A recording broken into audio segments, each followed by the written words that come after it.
I didn't start my life in politics. I would never ever have thought I'd end up as a politician. In fact, I grew up, when I was a child, I lived in Nigeria. There were no politicians there. It was a military dictatorship.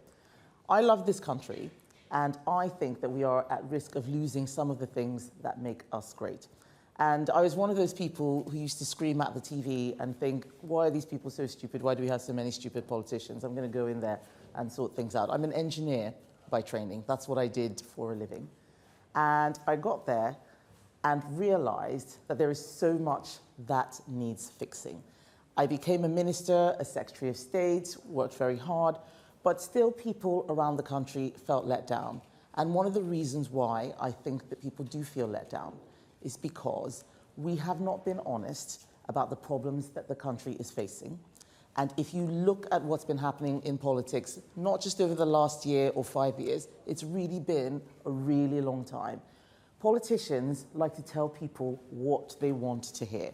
And I have a favorite saying from one of my favorite authors, that if you want to help people, you tell them the truth.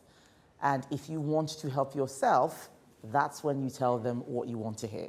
And so you have a lot of people saying, we're going to do this, making promises, and things never get done. And whenever people ask why, I say it's because they're just making announcements. They're not real policies. Real policies have a plan behind them. It's not just a wish and a desire and what people want to do. It's how you're going to do it. And that needs a lot of thinking to make sure that it works for people wherever they live, whether it's in places like here in Dagenham or in Derbyshire, like I was last week. We've got to build a society that works for everybody. And the Conservative Party, being under new leadership, means that it's going to be doing things my way. I'm somebody who's known for being very blunt and being direct, and that's because I just want people to know the truth and to hear it clearly. I don't want them to hear the waffle or the evasion that you often hear from politicians when they're on the radio and you wonder, why are they not saying what it is that they need to say? Why are they not answering the question? But if we're going to get back on track, then we need to make sure that what we're doing is fed by views of people around the country, not just what we know. Yes, we have experience from our constituents, but it needs to be a two-way conversation.